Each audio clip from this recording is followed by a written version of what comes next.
जी साहब। किससे पूछ के बांधा है तुमने उस लड़की को? साहब वो हाँ किया था तो बस इसीलिए। जब उस लड़की के उस कमरे में आने से पहले जरूरत की हर चीज मौजूद है तो वो देख के तुम्हें यह एहसास नहीं हुआ उसके साथ सलूक कैसा करना है? साहब मुझे लगा वो भाग जाएगी इसलिए मान लिया। भाग ना जाए, तुम्हारे होते हुए अगर वो वहां से भाग जाए तो इसका मतलब है कि मैंने इस काम के लिए गलत आदमी का इंतखाब किया है। माफ कर दें साहब, आइंदा कोई गलती नहीं होगी।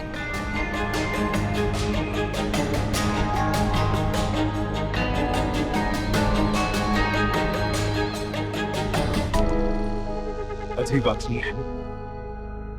भाभी क्या था, दिया को ट्रीटमेंट भी दिया।